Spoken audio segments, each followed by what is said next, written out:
Okay, the message that I want to share today is, आज जो संदेश मैं आप लोगों के साथ बांटना चाहता हूं वो ये है, who am I in Christ? मैं कौन हूं प्रभु यीशु मसीह Now में। you have heard similar kind of messages before, आपने हम कौन हैं ऐसे काफी मिलते जुलते संदेश बहुत से पहले भी सुने हैं, but we want to take it one level ahead. लेकिन आज हम एक स्तर ऊपर जाएंगे और जानेंगे कि हम कौन हैं। We will dare to call ourselves what the Word of God calls us. हम अपने आप को वो कहेंगे जो परमेश्वर का वचन कहता है कि हम हैं। Amen? आमीन।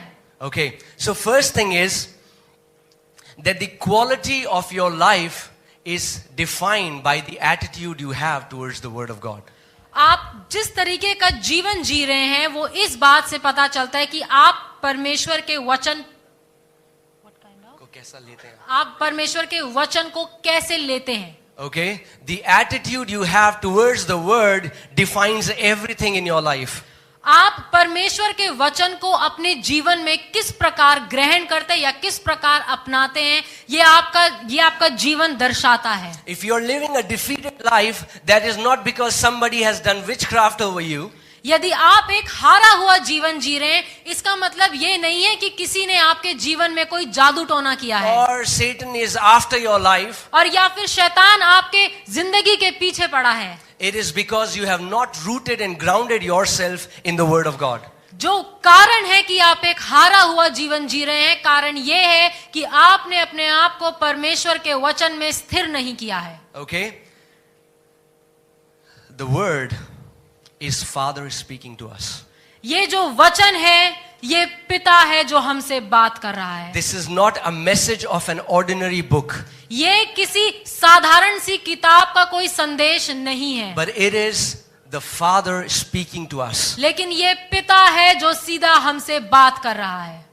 If you want to live victorious every day in your life, यदि आप अपने जीवन में हर दिन जयवंत बनकर जीना चाहते हैं, then make a commitment today. तो आज आप एक बात का वायदा कर लीजिए। Make a commitment that I will just believe what the Word of God says. आप इस बात पर भरोसा करिए कि जो कुछ परमेश्वर का वचन कहता है मैं उस पर विश्वास करूंगा। I will not believe anything left, anything right. I will stick to the Word of God and just believe what the Word of God says. मैं ना तो इधर डगमगाऊंगा ना उधर, लेकिन सिर्फ जो परमेश्वर का वचन कहता है वही सत्य है और उसी पर मानूंगा। Whatever the Word of God says about me, I am going to believe it. जो कुछ परमेश्वर का वचन मेरे लिए कहता है, मेरे बारे में कहता है, मैं उस पर विश्वास करूंगा। Whatever the Word of God declares about my health, I am going to believe it. जो कुछ परमेश्वर का वचन मेरे स्वास्थ्य को लेकर घोषणा करता है, मैं उसी पर विश्वास करूंगा। Whatever the Word of God declares about my finances, I am going to believe it. मेरी आर्थिक स्थिति को लेकर जो कुछ परमेश्वर का वचन कहता है, मैं उसी पर विश्वास करूंगा। Amen? आमीन। The problem is that many people believe what they feel and not what the Word of God says. समस्या ये है कि लोग जो कुछ परमेश्वर का वचन कहता है उस पर विश्वास नहीं करते, लेकिन जो कुछ उन्हें लगता है या उनकी भावनाएं उनको कहती हैं वो उसके मुताबिक चलते हैं। So as long as their feelings are aligned to the Word, they receive the Word. But when their feelings are different from the Word, they choose to believe their feelings rather than the Word of God. इसीलिए लोग क्या करते हैं कि जब तक उनकी भावनाएं परमेश्वर के वचन के साथ मिली हुई हैं तब तक तो ठीक है, लेकिन जब उनकी भावनाएं परमेश्वर के वचन के साथ मेल नहीं खाते तो वो परमेश्वर के वचन पर विश्वास ना करके अपनी भावनाओं के मुताबिक चलते हैं। What I mean by that is, मेरा ये कहने से ये मतलब है, you get up one morning and you're feeling joyful. आप एक सुबह उठते हैं और आपको बहुत ही आनंदित लग रहा है, Because you say, praise God, the joy of the Lord is my strength. और आप उठते हैं और आप कहते हैं अरे प्रेज द लॉर्ड, परमेश्वर का आनंद ही मेरा सामर्थ है। But next day you feel depressed लेकिन अगली सुबह जब आप उठते हैं तो आपको निराश जैसा सा लगता है, and instantly your confession changes and you say, I'm into depression. और उसी समय आपका जो मुंह का अंगीकार है वो बदल जाता है और आप कहते हैं कि आज मैं बहुत ही उदास हूं। You choose to believe your feelings rather than the truth. आप अपनी भावनाओं के मुताबिक चलना लोग अपनी भावनाओं के मुताबिक चलते हैं बजाय इसके कि वो सत्य पर विश्वास करें। Your life is going to change when you will receive the words of Bible as if Jesus walked into your room and was speaking to you. जिस दिन आप इस वचन के मुताबिक चलेंगे उस दिन आपका जीवन बदल जाएगा। ये ऐसा है जैसे कि स्वयं यीशु आपके कमरे में आकर आपसे बात कर रहा हो। Okay? Because you read it from a book, we don't understand the importance, don't understand the spiritual worth it has. और क्योंकि हम ये सब कुछ एक किताब में पढ़ते हैं इसीलिए हमें उसकी जो आत्मिक मूल्य जो है उसका वो पता नहीं चलता। Let's open our Bibles. Hebrews chapter 4 verses 12. इब्रानियों 4:12 को हम खोलेंगे। Hebrews chapter 4 verses 12. Now we are just starting this series. This is the first part. हम ये एक सीरीज को शुरू कर रहे हैं और ये उसका पहला भाग है। This is a very deep series and I cannot cover all of it in one series. So we will go after series. और ये जो संदेश जो मैं आज देना चाहता हूँ ये बहुत बड़ा है और ये एक दिन में खत्म नहीं हो सकता, इसलिए हम इसको कुछ भाग में रखेंगे। Okay. So the word of God tells us in Hebrews 4:12. और परमेश्वर का वचन इब्रानियों 4:12 में हमें बताता है That the word of God is alive and powerful. क्योंकि परमेश्वर का वचन जीवित और प्रबल है। It is alive. वो जीवित है। Although it looks like a simple book, हालांकि ये दिखने में एक साधारण सी किताब लगती है, it is alive. लेकिन ये जीवित है। You can keep a novel beside your Bible. आप एक नॉवल को अपनी बाइबल के साथ रख सकते हैं। There are two kinds of books in front of you. आपके सामने दो तरीके की किताबें हैं। One is a book that is breathing and is alive. एक किताब है जो सांस ले रही है, जो जीवित है। A book that is watching, that is listening, and that is discerning the intent of your heart. एक ऐसी किताब जो देख रही है, सुन रही है और आपके मन के हर एक उद्देश्य को भी जांच रही है। Then there is another novel that is dead. और उसी के साथ में पड़ा एक नॉवल है जो मरा हुआ है। And it's so sad और ये बहुत ही दुख की बात है that people will spend hours and hours reading some literature that is dead, has no life and give no life to them.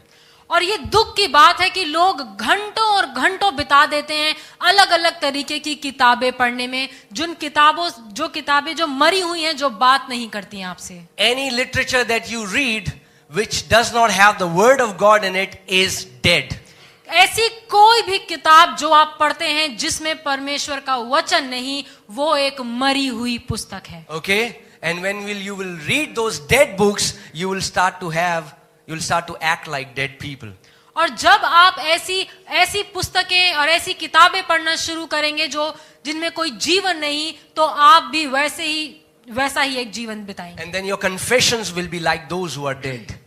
और फिर जो आपके मुंह का अंगीकार है वो भी किसी जीवित व्यक्ति की तरह नहीं, पर एक मरे हुए व्यक्ति की तरह आपके मुंह का अंगीकार होगा। Oh, I am good for nothing. ओ, मैं तो किसी भी चीज के लिए अच्छा नहीं, Nobody loves me. मुझसे कोई प्यार नहीं करता। I don't know what will happen in my future. ओ, मैं नहीं जानता मेरे भविष्य में मेरे साथ क्या होगा। When you speak these kind of things, every time you are becoming a liar because you are speaking against the word of God. जिस समय आपके मुंह के अंगीकार ऐसे होते हैं, आप उस समय एक झूठ हैं, क्योंकि आप वो बातें नहीं बोल रहे जो परमेश्वर का वचन आपके लिए कहता है। Are you getting it? आप समझ रहे हैं? Okay. So the Bible is alive. Bible जीवित है। Okay? Okay, let's read the full scripture. आइए हम इस पूरी आयत को पढ़ेंगे।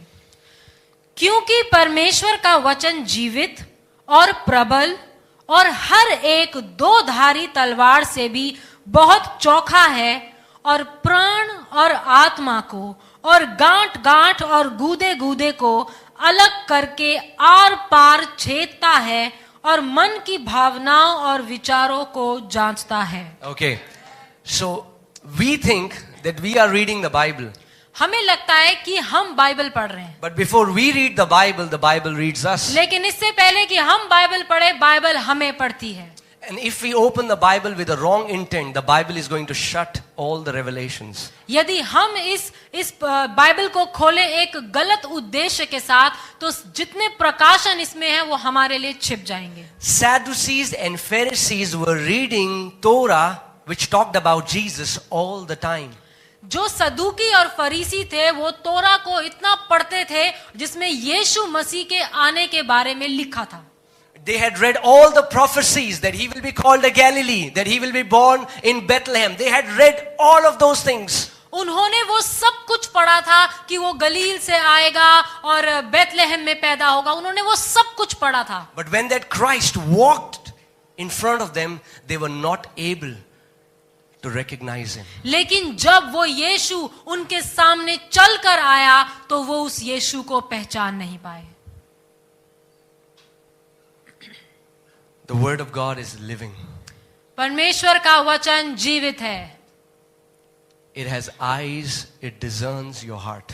इसके पास आंखें हैं और ये आपके मनों के उद्देश्य को जांचती और परखती है. Amen, church? Amen. Amen? Amen. This is not a religious book ये कोई धार्मिक किताब नहीं है that you will just mug it up and you will become religious. Maybe people will think that you are religious. और इसका मतलब ये नहीं कि आप बस इसको याद कर लें और इसको बोलते रहें. You know, you can mug up all the scriptures, but if you don't have the revelation, आप इनके सारी आयतों को याद कर सकते हैं, लेकिन यदि उन आयतों का इस वचन का यदि आपको प्रकाशन नहीं है, then it won't benefit you. तो इससे आपको कोई फायदा नहीं होगा. Are you with me, church? आप समझ रहे हैं? Okay. Let's go to Romans chapter 10 verses 8. Romeo 10:8 पर हम चलें. Romans 10:8. Romeo 10:8. Romans 10:8 tells us that the word of God which Paul preached was the word of faith.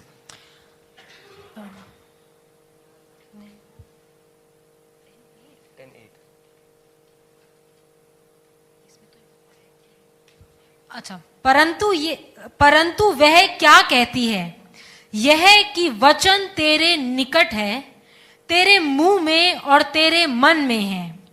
यह वही विश्वास का वचन है जो हम प्रचार करते हैं. Okay?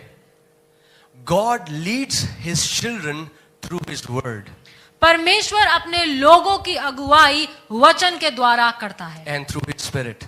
और अपनी आत्मा के द्वारा.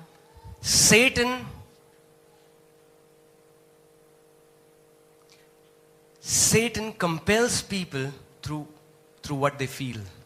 शैतान लोगों को उनकी भावनाओं, वो ये हमेशा ये कोशिश करता है कि लोग अपनी भावनाओं के चलाए चलें. God will lead you through his word and through his spirit.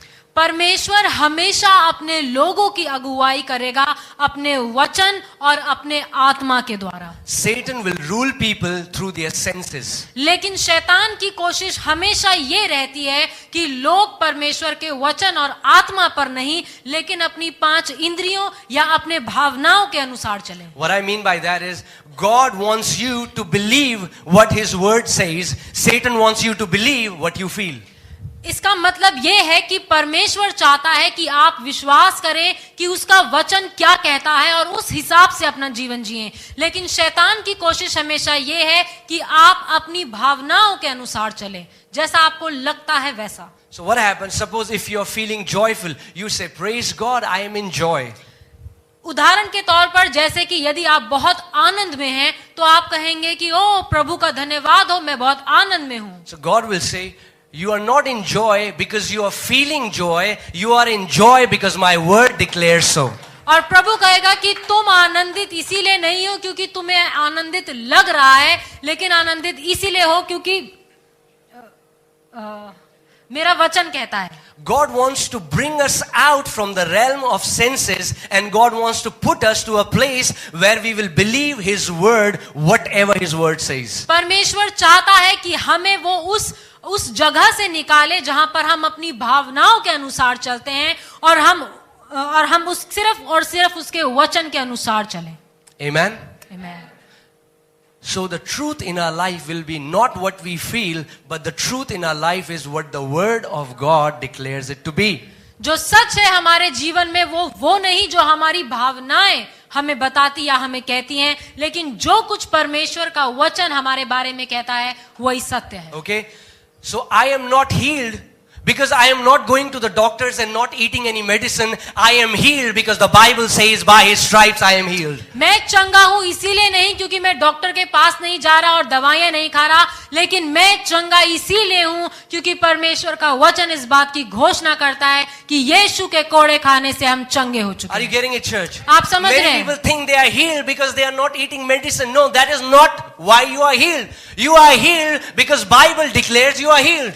कई लोग ये सोचते हैं कि हम चंगे इसीलिए हैं क्योंकि हम दवाइयां नहीं खा रहे, लेकिन ये सच नहीं. आप चंगे इसीलिए हैं क्योंकि यीशु के कोड़े खाने से आप चंगे हुए हैं. Many people think I am rich because I have a lot of money in my account. No, you are not rich because you have money in your account. You are rich because Bible says Jesus became poor, so by his poverty you might become rich. कई लोग सोचते हैं कि हम अमीर इसीलिए हैं क्योंकि हमारे पास बहुत पैसा है, लेकिन ये सच नहीं. आप अमीर इसीलिए हैं क्योंकि यीशु हमारे लिए गरीब बना ताकि उसकी गरीबी से हम धनवान हो Are जाएं. you getting it, church? आप समझ रहे हैं? It does not depend at all what you are feeling or what you are going through. इस बात से कोई फर्क नहीं पड़ता कि आपको कैसा लग रहा है या आपकी भावनाएं क्या कहती हैं. Bible says the word of God is eternal, it never fails. Hallelujah. परमेश्वर का वचन कहता है कि उसका वचन सत्य है और अनंत है, वो कभी नहीं हारता. Amen? Amen. Amen? To understand who we are, ये समझने के लिए कि हम कौन हैं, we have to understand who Jesus is. हमें ये समझना जरूरी है कि यीशु कौन है. Because until we understand who he is, we will never understand who we are. क्योंकि जब तक हम ये नहीं समझेंगे कि यीशु कौन है, हम कभी ये नहीं समझ पाएंगे कि हम कौन हैं. And until you understand who Jesus is, you will never understand the nature of Father. और जब तक आप यीशु मसीह को नहीं समझेंगे, तब तक आप पिता के स्वभाव को भी नहीं जान पाएंगे. Are you getting it, church? आप समझ रहे हैं? To understand the Father's heart, you have to know who Jesus is. पिता के हृदय को जानने के लिए जरूरी है कि आप जाने कि यीशु कौन है. Jesus said, no one knows the Father except the Son who came from the bosom of Father. यीशु ने कहा कि कोई भी पिता को नहीं जानता सिवाय बेटे के. What does that mean? इसका मतलब क्या है? That means Abraham never knew the Father. इसका मतलब अब्राहम को नहीं पता था कि पिता कैसा है. Now that will be very offending for some people, हो सकता है कि कुछ लोगों को ये बात सुनने में बहुत अजीब लगे, especially religious people, but I don't care. So Abraham never knew the heart of Father. Abraham ने कभी भी पिता के हृदय को नहीं जाना. He had a glimpse of who Father was. उसके पास एक हल्की सी झलक थी कि पिता कैसा है. David never had the full revelation of Father. Dawood के पास पिता का पूरा प्रकाशन नहीं था. Elijah, Elisha, Daniel, all these people, no matter how great they were, they never knew Father's heart.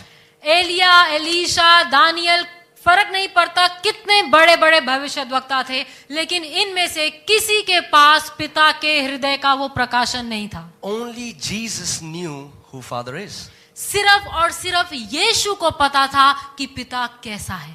And he came and he revealed the Father to us. और वो आया और उसने उस पिता को दर्शाया कि वो कैसा है. Amen? If you want to know the character of God, see the character of Jesus, because it's the express image of the Father. यदि आप जानना चाहते हैं परमेश्वर को कि वो कैसा है, तो यीशु को देखिए, क्योंकि यीशु बिल्कुल वो सिद्ध उदाहरण है कि पिता कैसा है. Father is God unrevealed. पिता वो परमेश्वर है जो अनरिवील्ड है. Father unrevealed. पिता जो प्रकाशित नहीं हुआ. Jesus is Father revealed. यीशु मसीह है जिसने दर्शाया पिता को.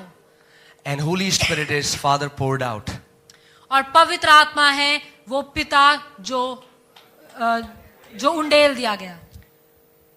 The four Gospels, when you read the four Gospels, जब आप शुरू के उन 4 सुसमाचारों को पढ़ते हैं, you read about the birth of Jesus till his ascension. जब आप उन चारों सुसमाचारों को पढ़ते हैं तो आप वहां पर पाते हैं यीशु के जन्म से लेकर के जब यीशु ऊपर उठा लिया गया वहां तक. Are you with me, church? Are you alive? आप समझ रहे हैं? If you're alive, can I hear a hallelujah?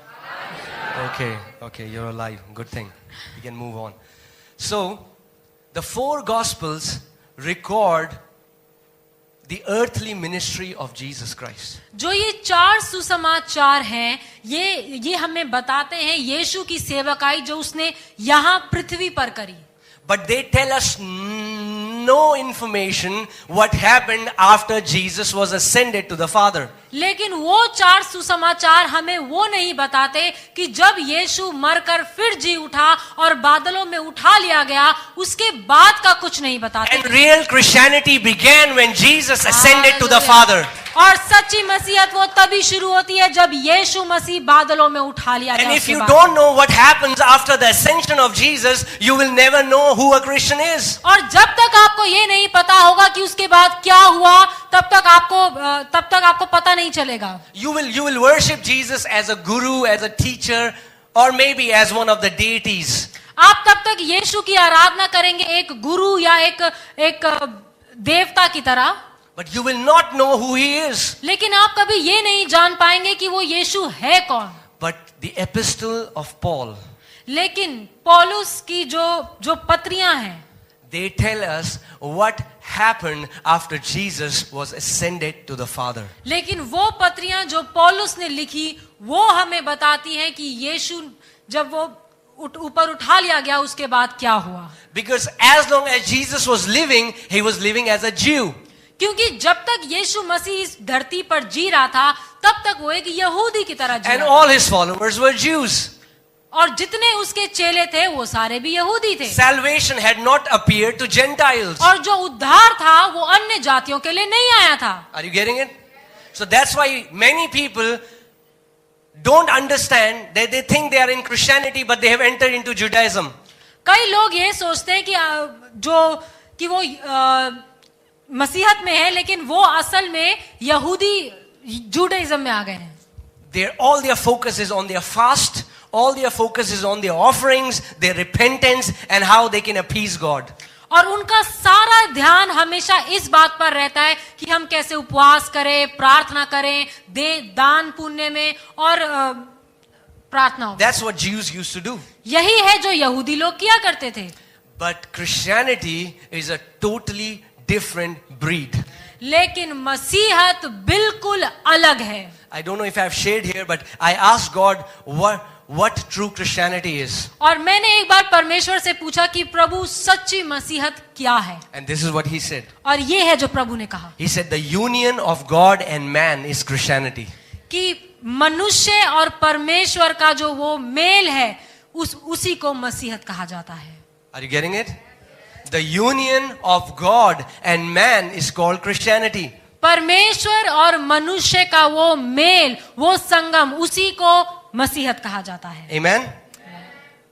We need to see Christ from the light of Paul's epistles. हमें यीशु को देखना है पौलुस के उस प्रकाशन के द्वारा. If you know anyone who is born again, don't tell them to read Old Testament first. It will boggle their mind. They will not understand it. यदि किसी ने नया जन्म पाया है और आप उसको जानते हैं तो उन्हें ये मत कहिए कि पुराना नियम पढ़ें, वो उनको कंफ्यूज कर देगा. Because Old Testament is just the shadow. Can you make a relationship with a shadow? Christ is the substance of new covenant. पुराना नियम परछाई है और परछाई के साथ आप एक रिश्ता नहीं बना सकते. यीशु मसीह वो सब्सटेंस वो पदार्थ है. वो पदार्थ, वो द्रव्य है. पदार्थ है. It's the substance. It's the substance. वो यीशु मसीह वो पदार्थ है. Okay. खाद्य पदार्थ नहीं. खाद्य पदार्थ भी है. You know, he is the bread of life. We ate him and we have life. Okay. So first you have to have new covenant mentality to walk like conquerors. सबसे पहले जयवंत तरीके से जीने के लिए जरूरी है कि आप जैसा नया नियम कहता है वैसे सोचें. Christianity is no good if you came out of one religion and then you entered into another religion. मसीहत ये नहीं है कि आप एक धर्म से आए और दूसरे धर्म में चले गए। Okay, I was better a Hindu then. तो फिर तो मैं हिंदू ही अच्छा था। Okay, but Christianity is a generation of new species of people walking on this planet who have become one with God. लेकिन मसीहत एक ऐसी पीढ़ी है जो परमेश्वर के साथ एक हो गई है और अब इस पृथ्वी पर चल रही है। Amen? Amen? Are you getting it, church? I hope it's not complicated. आपको समझ में आ रहा है? Okay. True Christianity began after Christ was ascended to the Father, because after he was ascended, he offered his blood, which the Father accepted, and then our sins were forgiven. We received the remission of sins. Hallelujah. सच्ची मसीहत तब शुरू होती है जब यीशु मसीह बादलों में ऊपर उठा लिया गया और उसने अपना लहू पिता को समर्पित किया और यीशु ने उस बलिदान को ग्रहण किया और हम उसके सामने माफ किए गए, पवित्र ठहराए गए। Amen? Amen. So many Christians know Christianity from cross, from Jesus' birth till the cross. और कई लोग सोचते हैं कि जो मसीहत है वो यीशु के जन्म से लेकर के सिर्फ क्रूस तक है, And that's where they focus. और उसी पर वो सिर्फ ध्यान लगाते हैं। Every Christmas they will sing about baby Jesus. Her Christmas पर वो उस बच्चे यीशु के बारे में गाने गाएंगे। Okay, I want to tell you, Jesus is not baby anymore. मैं आपको एक बात बता दूं, यीशु मसीह कोई अब बच्चा नहीं है। He is Almighty God who sits on a throne and is ruling and reigning this universe. यीशु मसीह अब उस सिंहासन पर बैठा राज कर रहा है। Amen? Amen. So shift your focus, church. अपने ध्यान को हटाइए। Okay? Shift your focus from his birth till his cross. अपने ध्यान को सिर्फ उसके जन्म से लेकर के क्रूस पर से हटाइए। The real Christianity starts from the cross and goes till the throne. सच्ची Amen? मसीहत शुरू होती है उस क्रूस से लेकर के उस सिंहासन तक। Cross is not the symbol of Christianity. जो क्रूस है वो मसीहत का कोई सिंबल नहीं है, कोई चिन्ह नहीं है। Please don't get offended. बुरा मत मानिएगा, Even if you do, I don't care. और यदि आप बुरा मान भी जाएं तो मुझे परवाह नहीं। Cross is not the symbol of Christianity. Throne is the symbol of Christianity. जो क्रूस है वो मसीहत का कोई चिन्ह नहीं, लेकिन हाँ सिंहासन जरूर है। Because cross represents death and throne represents ruling and reigning. Adam was made to rule and reign on this planet. Hallelujah. जो क्रूस है वो दर्शाता है मृत्यु को यीशु की, लेकिन सिंहासन दिखाता है राज करने को, और आदम को इसीलिए बनाया गया ताकि वो अधिकारी बने और राज